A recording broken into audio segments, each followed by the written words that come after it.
Hello everyone, welcome to our YouTube channel Shiksha Alliance. Today we are going to start our daily current affairs session in which we will cover important news from several newspaper, PIB and various government sources. So let's begin our session. Our first topic is manure management. तो हम जानेंगे manure management के बारे में। National dairy development board NDDB, a statutory body under NDDB Act 1987, has launched a company Merida Limited to work on manure management. जो national dairy development board है NDDB, जो कि एक स्टैट्यूटरी बॉडी है under NDDB act 1987 के अंतर्गत, इसने launch किया है एक कंपनी मरीडा लिमिटेड को, ताकि वो काम कर सके मैन्यूर मैनेजमेंट के लिए। इसके लिए नोडल मिनिस्ट्री कौन है? तो ministry of fishery, animal husbandry and dairying. Definition क्या है मैन्यूर मैनेजमेंट का? तो manure management refer to the capture, storage, treatment and utilisation of animal manures in an environmentally sustainable manner. Manure management जो है वो रिफर किया जाता है कैप्चर, स्टोरेज, ट्रीटमेंट और यूटिलाइजेशन एनिमल मैन्यूर का एक एनवायरमेंटली सस्टेनेबल मैनर पे। बेनिफिट क्या है मैन्यूर मैनेजमेंट का?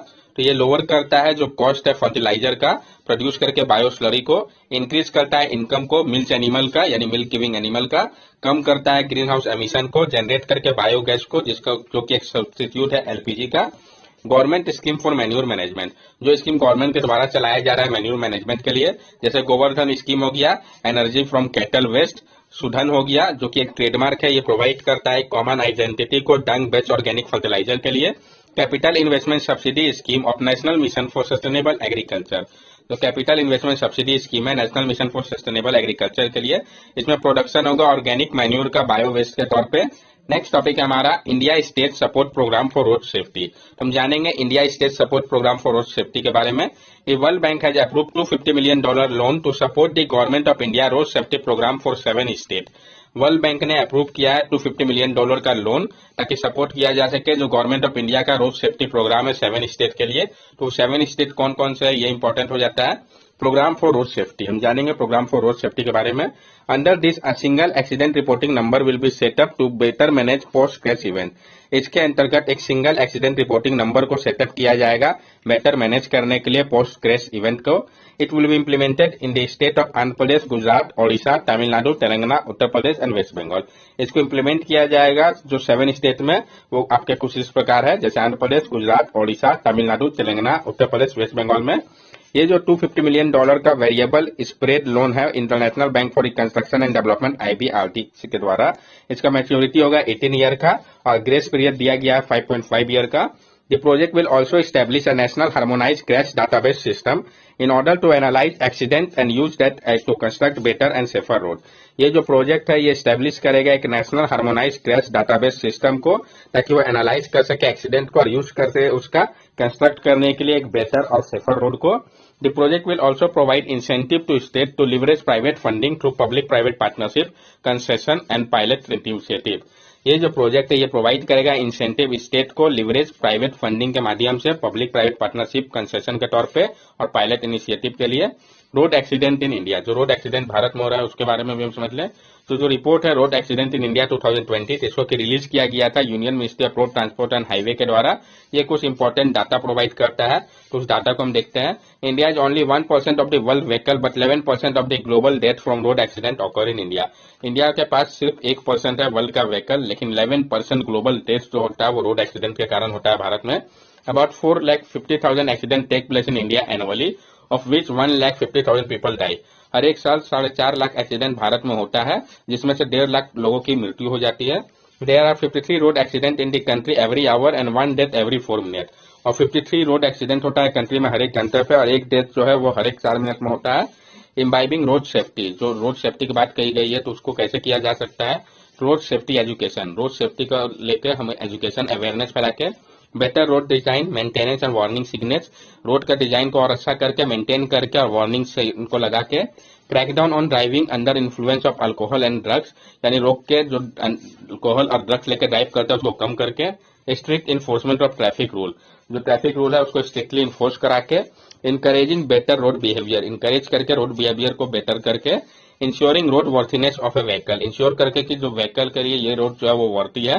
Better first aid and paramedical care, और जो फर्स्ट एड और पैरामेडिकल केयर है इसमें इंप्रूवमेंट करके हम इम्बाइब कर सकते हैं रोड सेफ्टी को। नेक्स्ट टॉपिक है हमारा performance grading index for district PGI-D. PIB का न्यूज काफी इंपॉर्टेंट हो जाता है, तो हम जानेंगे performance grading index for district के बारे में। Ministry of education has release the performance grading index for district PGI-D for 2019 which studied 83 indicator grouped in 6 category. तो किस मिनिस्ट्री ने निकाला है? तो मिनिस्ट्री ऑफ एजुकेशन ने रिलीज किया है परफॉर्मेंस ग्रेडिंग इंडेक्स को डिस्ट्रिक्ट के लिए, पीजीआई डिस्ट्रिक्ट फॉर 2019 के लिए। ये स्टडी कर रहा है 83 इंडिकेटर को, जिसको ग्रुप किया गया है 6 कैटेगरी पे। तो हम जानेंगे performance grading index for district PGI D के बारे में। ये जो 83 इंडिकेटर है जो कि बेस्ड है PGI for district PGI D के ऊपर, इसको डिजाइन किया गया है ग्रेड करने के लिए परफॉर्मेंस को 18 डिस्ट्रिक्ट का स्कूल एजुकेशन के लिए। The data is filled by district through an online portal. ये जो डाटा है इसको फिल किया जाएगा डिस्ट्रिक्ट में ऑनलाइन पोर्टल की मदद से। The indicator wise PGI score show the area where a district need to improve. और ये जो इंडिकेटर वाइज पीजीआई स्कोर होगा वो शो करेगा वैसे एरिया को जहां पर डिस्ट्रिक्ट को आवश्यकता होगी इंप्रूवमेंट की। The PGI-D structure comprises a total weightage of 600 points across 83 indicator. PGI-D structure जो है ये comprise करता है टोटल वेटेज 600 पॉइंट का 83 इंडिकेटर में। They are grouped under 6 category: outcome, effective classroom transaction, infrastructure, facility and student entitlement, school safety and child protection, digital learning and governance process। ये जो है आपका 83 इंडिकेटर, इसको ग्रुप किया गया 6 कैटेगरी पे, तो वो कैटेगरी को भी हम जानेंगे। तो कैटेगरी आपका जैसे कि आउटकम्स हो गया, इफेक्टिव क्लासरूम ट्रांजैक्शन हो गया, इंफ्रास्ट्रक्चर फैसिलिटी एंड स्टूडेंट हो गया, entitlement, school safety and child protection हो गया, डिजिटल लर्निंग हो गया और गवर्नेंस प्रोसेस हो गया। ये जो कैटेगरी है ये आउटकम है effective classroom transaction, infrastructure facility, student entitlement, school safety, digital learning और गवर्नेंस प्रोसेस का। किस तरीके से ग्रेडिंग स्केल जो ये काम करता है? The PGI-D grade the district into 10 grade with the highest achievable grade being DAX, which is 4 district scoring more than 90% of the total point in the category or overall। जो PGI-D grade है ये grade करता है district को 10 grade पर, जिसमें highest achievable grade जो है वो डक्स है, जो कि डिस्ट्रिक्ट के लिए जो स्कोर करेंगे मोर देन 90% टोटल पॉइंट में कैटेगरी का या ओवरऑल, तो उनको दिया जाएगा। Utkarsh category is for district with score between 81 to 90%। Utkarsh category होगा वैसे डिस्ट्रिक्ट के लिए जिनका स्कोर 81 से 90% होगा। उसके बाद अति उत्तम होगा 71 से 80% के लिए, उत्तम 61 से 70%, प्रश्रेष्ठा 51 to 60%, प्रश्रेष्ठा 2 41 to 50% और प्रश्रेष्ठा 3 31 to 40%। जो लोवेस्ट ग्रेड होगा पीजीआई-डी में उसको अकंसनी 3 कहा गया है, जो कि स्कोर अप टू 10% होगा टोटल पॉइंट का। जो परफॉर्मेंस है स्टेट का, तो हम इसको देख लेते हैं, तो ये इंपॉर्टेंट हो जाएगा। Rajasthan Sikar is the top performer followed by Jhunjhunu and Jaipur. Rajasthan का सीकर जो है वो टॉप परफॉर्मर है, उसके बाद आपका झुंझुनू है, जयपुर है, ये सब राजस्थान का ही है। The other state who district है perform best are Punjab with 14 district in Ati Uttam grade scoring 71 to 80% on a scale of 100। जो अदर स्टेट है जिनका डिस्ट्रिक्ट ने अच्छा परफॉर्म किया है वो पंजाब है। पंजाब का 14 डिस्ट्रिक्ट जो है वो अति उत्तम ग्रेड में है, इसका स्कोर 71 से 80% के बीच में है, जो स्केल है 100 का उसमें। उसके बाद गुजरात और केरला है, दोनों का 13 डिस्ट्रिक्ट है इस कैटेगरी पे। उसके बाद आपका 12 स्टेट है यूनियन टेरिटरी, जो का सिंगल डिस्ट्रिक्ट अति उत्तम कैटेगरी में आता है। और उत्तम कैटेगरी पे ये इंक्लूड करता है 7 of the 8 स्टेट को नॉर्थ ईस्ट स्टेट में। इसका सिग्निफिकेंस क्या है? तो जो पीजीआई-डी है ये रिफ्लेक्ट करता है रिलेटिव परफॉर्मेंस को सारे डिस्ट्रिक्ट के लिए एक यूनिफॉर्म स्केल में, जो इंकरेज करता है उनको और ज्यादा अच्छा परफॉर्म करने के लिए। ये एक्सपेक्ट किया जा रहा है कि ये मदद कर रहा है स्टेट एजुकेशन डिपार्टमेंट का आइडेंटिफाई करने में गैप को डिस्ट्रिक्ट लेवल पे और इम्प्रूव करने में परफॉर्मेंस को एक डिसेंट्रलाइज मैनर पे। नेक्स्ट टॉपिक है हमारा नेशनल एंटी डोपिंग बिल 2021 पास। तो नेशनल एंटी डोपिंग बिल है 2021 का, इसको पास कर दिया गया, तो जानेंगे हम इसके बारे में डिटेल्स में। The bill seek to provide a statutory framework for the functioning of the national anti doping agency and the national dope testing laboratory in sport. ये जो बिल है ये प्रोवाइड करेगा एक स्टैट्यूटरी फ्रेमवर्क को जो फंक्शन करेगा नेशनल एंटी डोपिंग एजेंसी और national dope testing laboratory in sports के लिए। ये जो है मदद करेगा इफेक्ट करने में united nation educational scientific and culture organisation international convention against doping in sport and compliance के लिए जो अदर ऑब्लिगेशन और कमिटमेंट है इसको ये फुलफिल करने में मदद करेगा। मकसद क्या है नेशनल एंटी डोपिंग बिल 2021 का? It prohibit athlete support personal and other personal from engaging in doping in sport. ये रोकेगा एथलीट को, एथलीट सपोर्ट पर्सनल को और अदर पर्सन को कि वो इंगेज नहीं हो डोपिंग में स्पोर्ट के लिए। डोपिंग का डिफिनेशन क्या होता है? It is the consumption of certain prohibited substance by athlete to enhance performance. Doping का मतलब होता है कंज्यूम करना कुछ ऐसा प्रोहिबिटेड सब्सटेंस को एथलीट के द्वारा जो इनहेंस कर देता है उनके परफॉर्मेंस को। की features of the pass bill. क्या की फीचर्स है, इंपॉर्टेंट फीचर है पास बिल का? तो प्रोहिबिशन ऑफ डोपिंग, सबसे पहले तो इसमें प्रोहिबिट किया गया डोपिंग को। The bill prohibit athlete support personal and other person from engaging in doping in sport. ये जो बिल है ये प्रोहिबिट करता है एथलीट सपोर्टिंग पर्सनल और अदर पर्सन को कि वो इंगेज नहीं होंगे डोपिंग पे स्पोर्ट में। Support personal include coach, trainer, manager, team staff, medicinal person और अदर पर्सन वर्किंग विथ और ट्रीटिंग और असिस्टिंग एन एथलीट। ये सपोर्ट करेगा पर्सन को जो इंक्लूड जिसमें कि आपका coach, trainer, manager, team staff, medical personnel और अदर पर्सन आएंगे जो कि काम कर रहे हैं, वह ट्रीट कर रहे हैं, वो मदद कर रहे हैं एथलीट का। No violation of the following rules, कुछ रूल्स बताया गया जिसका वायलेशन नहीं होना चाहिए, यानी जो प्रेजेंस है प्रोहिबिटेड सब्सटेंस का वह उनका मार्कर का एथलीट बॉडी में नहीं होना चाहिए। यूज, अटेम्प्टेड यूज और पोसेशन ऑफ प्रोहिबिटेड सब्सटेंस और मेथड, यानी यूज करना, अटेम्प्ट करना यूज करने का या रखना प्रोहिबिटेड सब्सटेंस का व उसके मेथड का, इसका वायलेशन नहीं होना चाहिए। Refuse to submit a sample, sample submit करने से मना करना। ट्रैफिकिंग और attempting trafficking in prohibited substance और मेथड, ट्रैफिक करना व कोशिश करना ट्रैफिकिंग का प्रोहिबिटेड सब्सटेंस या मेथड का। एडिंग और कवरिंग ऑफ सच वायलेशन, मदद करना या कवर करना इस टाइप के वायलेशन को। If any athlete require a prohibited substance or method due to a medical condition, they may apply to the National Anti-Doping Agency for a therapeutic use exemption. अगर कोई athlete को आवश्यकता है prohibited substance का वो method का medical condition के ground पे, तो उनको पहले अप्लाई करना होगा नेशनल एंटी डोपिंग एजेंसी के पास थ्योपेटिक यूज एग्जाम्पशन के अंतर्गत, ताकि उनको दिया जा सके। कंसिक्वेंसेस ऑफ वायलेशन, अगर कोई कंसिक्वेंस क्या होगा अगर वायलेट करता है इस नियम का, तो anti-doping rule violation by an individual athlete or athlete support personnel may result in disqualification from an event already held, seizure of prize, ineligibility to participate in a competition to be held and financial sector। जो अगर anti doping rule का violation होता है individual athlete व athlete support personal के द्वारा, तो disqualify किया जा सकता है उनको इवेंट से और सीज किया जा सकता है उनके प्राइज अमाउंट को, इनएलिजिबल हो जाएंगे वो पार्टिसिपेट करने में कंपटीशन के लिए जो होगा, और फाइनेंशियल सैंक्शन भी उनके ऊपर लगाया जा सकता है। Changes in national anti doping agency, जो बदलाव की बात कही गई है नेशनल एंटी डोपिंग एजेंसी में, तो currently anti doping rule are implemented by national anti doping agency which was establish as a society. अभी क्या है जो एंटी डोपिंग रूल है इसको इंप्लीमेंट किया जाता है नेशनल एंटी डोपिंग एजेंसी के द्वारा, जिसको एस्टेब्लिश किया गया था एक सोसाइटी के तौर पे। The bill provides for constituting this National Anti-Doping Agency as a statutory.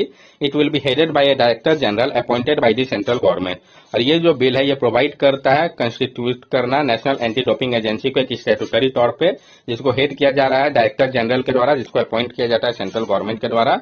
Data related to athlete and doping, जो डाटा जो कि रिलेटेड है एथलीट और डोपिंग को लेके। The agency will also have the power to collect certain personal data of athlete such as sex और gender, medical history, whereabouts information of athlete for out of competition testing and collection of sample. ये जो agency होंगे उनका power होगा कि वो collect कर सकते हैं कुछ पर्सनल डाटा को एथलीट का, जैसे कि उनका सेक्स या जेंडर क्या है, मेडिकल हिस्ट्री क्या है, वेयर अबाउट इन्फॉर्मेशन एथलीट का, जो आउट ऑफ कंपटीशन टेस्टिंग और कलेक्शन ऑफ सैंपल, ये सारे काम वो कर सकते हैं। National board for anti doping in sports, जो नेशनल बोर्ड है एंटी डोपिंग को लेकर स्पोर्ट्स के लिए। The bill establish a national board for anti doping in sports to make recommendation to the government on anti doping regulation and compliance with the international commitment on anti doping. ये जो bill है ये establish कर रहा है national board for anti doping in sport को, recommendation के ऊपर गवर्नमेंट और एंटी डोपिंग रेगुलेशन और कंप्लायंस का इंटरनेशनल कमिटमेंट और एंटी डोपिंग के अनुसार। एंटी डोपिंग अपील पैनल, जो एंटी डोपिंग अपील पैनल होगा, बोर्ड जो है वो कंस्टिट्यूट करेगा एक national anti doping disciplinary panel को, जो डिटरमाइन करेगा कंसिक्वेंसेस को लेके एंटी डोपिंग रूल वायलेशन का। ये जो पैनल होगा वो कंसिस्ट करेगा चेयरपर्सन और 4 वाइस चेयरपर्सन को, जो कि लीगल एक्सपर्ट होंगे, यानी टोटल 5 मेंबर होंगे, और 10 मेंबर ऐसे होंगे जो कि मेडिकल प्रैक्टिशनर होंगे, रिटायर एमिनेंट एथलीट होंगे। Dope testing laboratory. Dope testing laboratory. The existing national dope testing laboratory will be deemed to be the principal dope testing laboratory. The central government may establish more national dope testing laboratory. जो अभी existing national dope testing laboratory है वो deemed होगा कि वो principal dope testing laboratory है, लेकिन central government establish कर सकते हैं और national dope testing laboratory को। की इश्यू क्या है, तो डायरेक्टर जनरल ऑफ नाडा, जो डायरेक्टर जनरल है नाडा के, the qualification of director general are not specified in the bill and are left to the notified through rule. जो क्वालिफिकेशन है डायरेक्टर जनरल के पोस्ट के लिए, इसको स्पेसिफाई नहीं किया गया है बिल पे, ये जो है ये नोटिफाई किया जाएगा रूल्स के अनुसार, तो ये एक प्रॉब्लम है। Central government may remove the Director General from the office on ground of misbehavior or incapacity or such other ground. Central government जो रिमूव कर सकते हैं डायरेक्टर जनरल को ऑफिस से अगर मिसबिहेवियर व इनकैपेसिटी के ग्राउंड पे अब अदर ग्राउंड पे, ये पावर होगा सेंट्रल गवर्नमेंट के पास।